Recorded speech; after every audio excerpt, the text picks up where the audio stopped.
G'day guys, welcome back to SuperCoach with DR and welcome to the round 16 review. Hope you had a cracker of a week yourself. Look, for me, pretty much mediocre all round. I'm under the weather at the moment, still carrying the flu, only watched a couple of games of footy. The weekend did start off pretty well with the Lions giving the Tigers an absolute pantsing, so that was a great way to start the weekend, but oh yeah, I don't know what it is. Every holidays, I just seem to get bloody crook, and I just can't get over it. So I watched the Lions game. Obviously, watched the D's Giants game because half my Supercoach team was playing there. Some results I was happy with, other results not too happy with, and apart from that, just watch bits and pieces of other games during the week as well. But 25.08 for a round score, not fantastic. It's around par. What am I now? 8,216 for a season rank, so still lingering behind many here, but I did go up around 400 spots. So it is good to see a green arrow, but with the team that I've got at the moment, it seemed like, these fake premiums, and I can't remember ever finishing a side with so many fake premiums as well. So many boats with question marks around them, but it is what it is, and it just seemed like this was one of those weeks where they all under-delivered, your Camerons, your Days, your Sheasels, these type. Just one of those weeks, unfortunately, but this is what you get for finishing with a team like this. I've got 4 trades left, so I'm really tempted to make a couple of moves possibly this week, but it may be safer at the moment just to maybe wait a week or two, see what carnage comes in front of us, and then maybe use a trade if I need it. But we'll see how we go. Hopefully you can give me a little advice this week on what you'd actually do with this side. But that's it for the intro, guys. Hope that you're well. I'm about to sneeze. Let's see how the team's actually looking.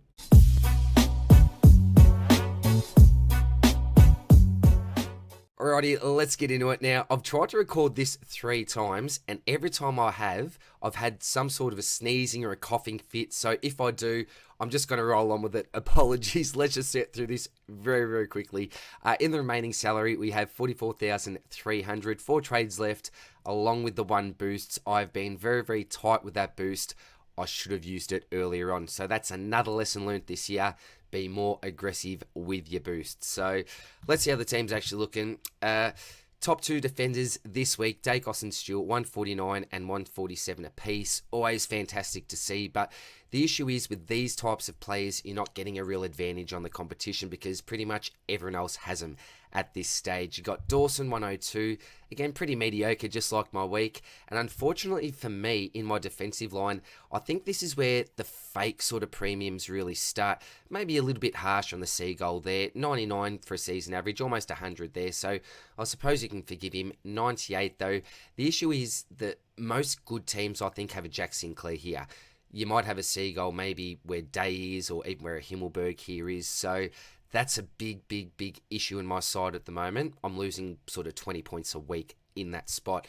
Then you get today, after 109, 140 plus, reality sets in again this week that, hey, he really is a fake sort of a primo with a score of 65. I think he got 26 touches, found enough of the peel, but not enough of those were contested and simply didn't use it overly well.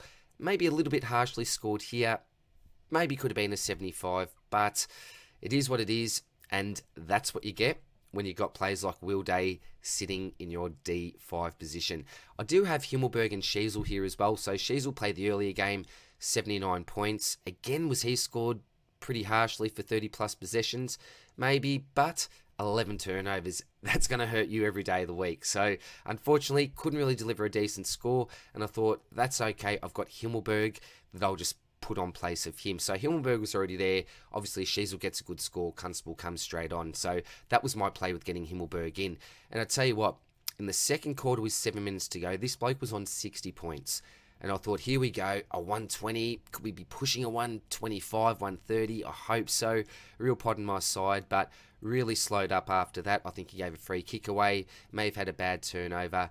And then in the second half, just did not get scored well whatsoever. So that is really unfortunate because I thought, here we go, 100 at an absolute minimum, and it's an 84. So it's 5 points extra that I get on a Sheasel there. Maybe 10, 20 spots in the rankings, who knows, but disappointing at the end of the day. Yeah, he looked pretty good, but it really wasn't a day for intercept marking. Did get a lot of kick-outs, so thanks to my man Christian Petrarca, who I brought in this week, but that's another story. But yeah, all in all, as you can see, two really good scores, and then the rest, yeah, it's a bit how you going. Unfortunate, but that's a team he got. Captain this week was Bont. It was either him or Laird, so I'm not going to complain. I've got a Zeret sitting there with a 168 or a Petrarca at 128. It was clearly going to be one of these two lads, and lucky I got this one right out of the two. So 30-point gain there. That's okay. That's okay. What he did last time against Freo was a bit of a different story, but you can't expect history to repeat all the time there. So 114, that's all good. Zeret went absolutely off his face here. A 168, absolutely perfect. He's been probably my best trade-in of the year, I'd say, Zach Merritt. Really hasn't failed me in what's been around 7 weeks, I think. So thumbs up to Zeret. Well done, son. The track with a 128, it is fantastic to own this bloke, but 4 behinds, come on, cement bag. One of those goes through, Melbourne win the game, and you probably end up on a 140.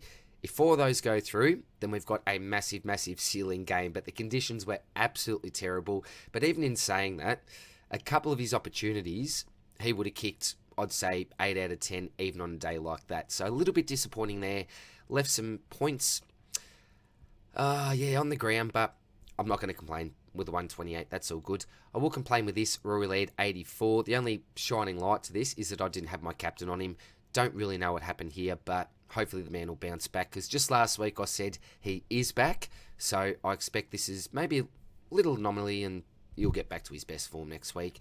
Neil with a 143, so he's been another fantastic trade-in right after his bye. So I've got 400 plus scores, and 2 of those have been in the 140. So comes up against West Coast this week. I think he's going to be the perfect vice-captain option. It's been Dunkley for the last month, but with that little calf issue, I think it's more of a rest. I'm just not as confident now, so probably more confident swaying towards Neil for my VC this week. Butters with a 109. Again, disappointing with this scaling. He was on a 120 with about, I reckon it was about 10 minutes to go, and then got scaled all the way down. Had possessions after that, but it is what it is. You know, one of those close games. Sometimes you win, sometimes you lose with the scaling. And I lost with Zach Butters, but still, basically 110. That's all good. Green, this bloke was an absolute monster. So I thought he deserved a 150 for this performance. He was just so strong in the contest, and conditions were absolutely built for him. So if you're ever expecting a big score from Tom Green, it's in conditions like that. He really didn't disappoint when it came to the eye test. I was watching him pretty closely, but yeah, 128. Yeah, I thought it was a much better game than that. But again, like a Christian Petrarca, we're not complaining. I think if you just look for impact from both players, particularly the fact that Track didn't actually hit, well, he hit the scoreboard, but with 4 behinds, another 2, and he would have kicked a goal's worth. But I just think Green was so much better than Petrarca. Just personal opinion. I own them both, so no bias or anything there. I just thought he deserved a little bit more, but unfortunate there. And let me get to the real fake premium here. Jack Steele, 86, you're probably not going to complain with from someone like a Jack Steele, but just a shell of his former self, and pretty unfortunate here. The other issue is I can't really loop him with Windy, because, well, he only scored a 60 to start off with. We've only seen the one half-decent score from him, really, haven't we, Windy? But the other issue is they both play for the Saints. But hopefully he'll be decent cover. Looked a lot better than what he did the week before anyway, I think. These two blokes are absolute nobodies. Then in the ruck, so Maxi Gorn and Big Kizza. I keep on complaining about scaling here, right? But you'll know this if you're a Kizza owner. 97 points at 3/4 time. He was on 97 points, exactly the same as Tom Green. So Green ended up putting 31 points on his score in the last quarter, and Briggs actually went down 10 points. So this score is not as bad as it looks. I just don't know what happened. Didn't really get involved too much in that last quarter, I must admit, but did a couple of important things, I thought. Don't know why he ended up on that score or why he even went down. I wasn't really looking too closely at the scores come last quarter. It was just a really entertaining game. I was just glued to the game, not really the score sheet. But yeah, I can't really answer this. If you can, please let me know in the comments section, because to my eye, yeah, you should have gone down 10 points. You should have ended up minimum on 100 here. And Gorney, 111. This was actually a super game for his standards this year anyway. The best score that I've got from Max Gorn, so I was actually hitting the roof with this type of stuff. Pretty sure, again, he was on a 115 at some stage. Again, scaled down. This is what happens when you get again, a close game, but a couple of nice contested marks. That's probably what got him over the line, I think, this week. It probably would have been a 90, but in those conditions, having sticky fingers, and it was only, I think, 2 marks for the game, but they were both contested ones. That worked really, really well for him. Some hit-outs to advantage, which was good. And I think he was second or third for contested possessions as well. I think it was 16 contested possessions. So a massive game from Max Gawn here. Yeah, where's his ceiling though? We just don't have it with Brodie Grundy in the side, unfortunately. A move possibly I was looking to make this week was to get Gawn out of my side. So possibly we'll see how we go. I'll show you what I might do in a minute. And then we've got the forward line here. So Dunkley 107, unfortunately subbed out, as we all know, at 3/4 time. Was many of our vice captains this week, so frustrating there. But given the fact he was subbed out and still got a 107, that's all good. And again, a player that's just not important for us because everyone actually has him. So Taranto, pretty similar to Dunkley. Everyone's got him, a 72. The Lions midfield just killed the Tigers. It was just a game where I don't think there were too many Richmond blokes that could really put their hand up and say, I'm proud of my performance. Timmy would be the first one, I think, to put his hand up, but we can forgive this bloke after a massive, massive season. Just not a great night. Excuse me, unfortunately, for the Tigers. Errol with a 124, so very up and down season from him, but again, we see an up game. 108 for the season, so that's pretty good, actually. That's pretty good from Errol. It's not, the 116s, 121s of the world with Dunkley, but you compare that with even a Connor Rozee, who have said is that safe as houses type pick. It's absolutely on par there. The difference between your Gould and your Rozee, I think, is with your Gouldens, you're going to see those really low floor scores with those massive, massive ceiling scores. With Rozee, I think he can be a little bit more level at times as well. But in saying that, 141 this week, so super performance from him, along with Zach Butters. Hit the scoreboard a couple of times. Was it 3 times in the end? I think it may have been even, but he played a really important factor, or was a really important factor in the Port victory. So, yeah, well done, Connor, 141, deserved that. Cogs, another one where the bloke's on, I think, 63 at half time and ends up on an 86. He seems to get scored low each and every week. I'm complaining a lot, but it just seems like in the conditions, I was watching him really closely. He had much more of an impact than 86. But anyway, that's what he scored, and I'm not too disappointed that I've got Cogs. I think he's an okay selection. And Darcy Cameron, well, I don't know what on earth happened here, but a 61. I had a cheeky look at the scores at quarter time, wasn't actually watching, and I think he was on 3 points. So obviously had a bit of a better second half, but yeah, super disappointing. I was expecting a floor of around 85 from this bloke, so I didn't think I'd see a 61. Don't really know what happened there. And then he got Marriage all of a sudden, who was omitted, comes back in, 2 blokes are out, and scores a 76. So, wouldn't you believe it, does it this week. Would have been nice when I got him for a 16 when I needed 18 players during that bye. But that's a team, and look, as I said, I wouldn't say fake premium here. I'm not saying that just after 1 week, but disappointing there. Fake premium. Pretty happy with all these blokes. Maybe harsh, but probably fake. Fake sort of swingman, and you couldn't really call Sheasel a proper premium either. So that is the side, guys. Vice captains and captains for this week. Then I might play around with a couple of trade scenarios. So who we got? We've got Tigers, Sydney, Taranto. He might want to hit back. Dogs and Pies. That's on the Friday, so you could go your Bont there. Neil against West Coast. Look, he's probably the VC or my ultimate captain for this week. So I think that I'm most likely just to put the captaincy on him. The VC on him.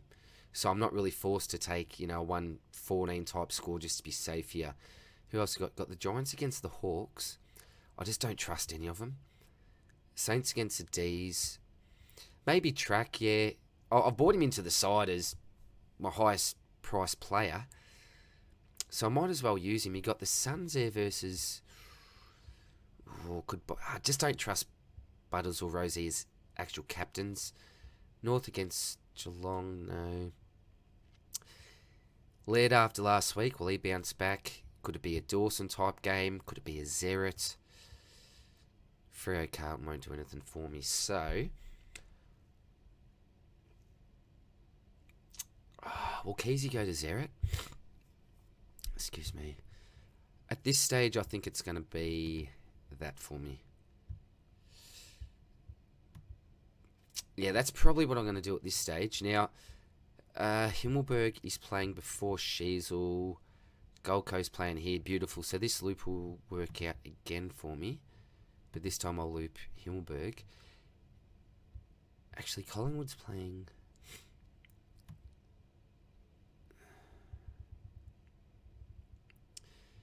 Do you know what? I might even loop Cameron as well.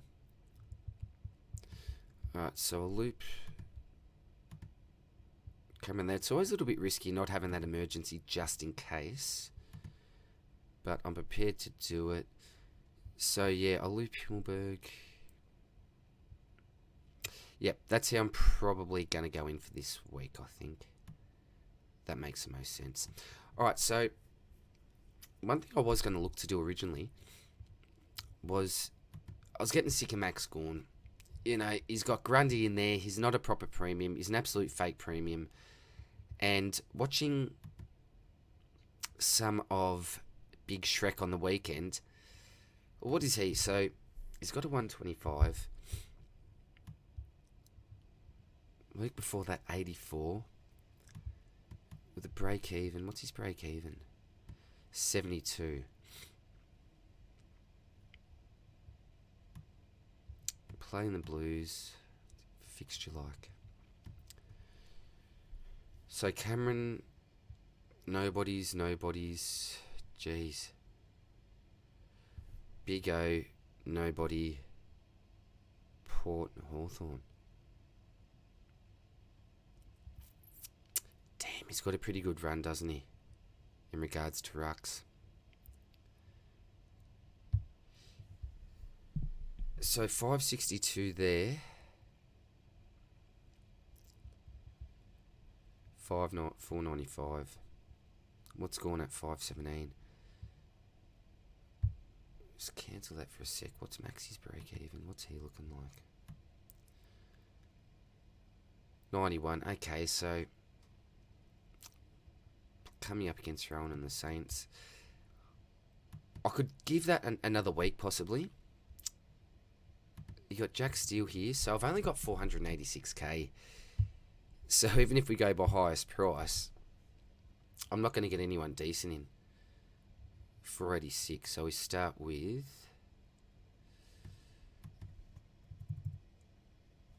the John Newcomb. Mills is the obvious one. You got Danger, Rowbottom, Cripper. There's no point trading a Steele to a Cripper, in my opinion. Nazaya, gee, that's disappointing with a 68. Baz, Hopper, Warple, no. There's just no one, is there, apart from Callum Mills.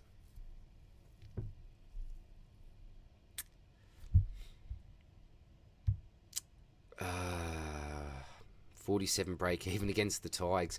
The issue is Warner didn't play, did he? I'd love to see what his role's like with Warner. He didn't smash it out of the park. 106. And you're not going any lower. That's an option there. And what am I making? I'll have about 84k left in the bank with a trade.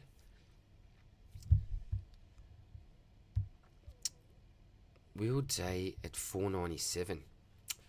We'll have that big ceiling score is still in his system.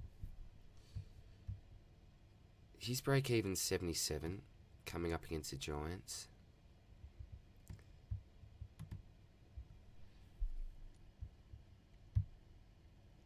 They have 542 to play with there.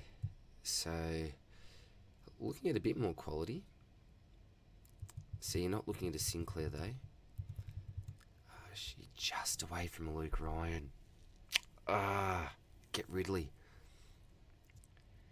78 though. Sam Doherty. Is this worth it, guys? Let me know. Is this worth it?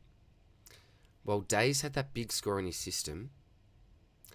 I suppose his break even isn't that high that I really would need to go this week. Do I take another week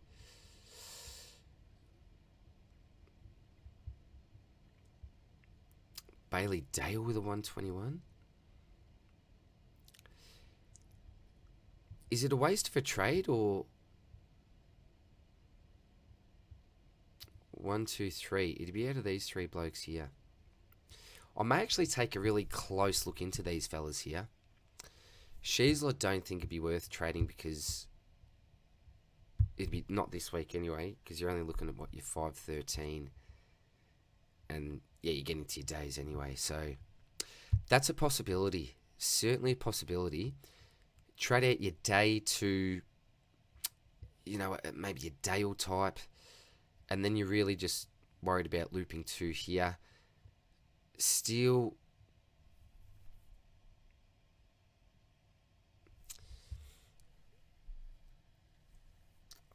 wouldn't be worth it, would it?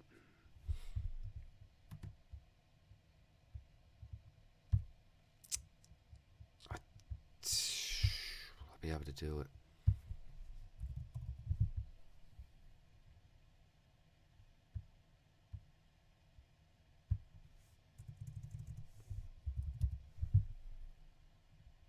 I can 2K.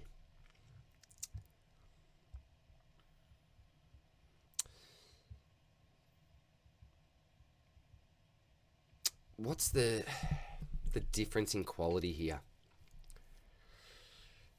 Is it worth going down to 2 trades? I wouldn't say am I upgrading a steal? It's a potential upgrade on steal. So I'm going for a potential upgrade that will allow me to make a pretty significant upgrade, I'd say, in day to Sinclair. Certainly an option. Certainly an option. If you go through with that. I'm not really comfortable going down to 2, given the fact I've only got 1,700 in the bank. But having Sinclair looks so good. Frustrating when I could have got him for Lloyd. Alright, so let's optimise here. See. Shit, what's it done? Okay, I've got. Himmelberg going up forward with Cameron. Who have they got off? Mills off. Okay. Alright, well, they're probably the 2 trades that I would do just off the top of my head if I was going to trade. But I'm not too sure. I may lay off.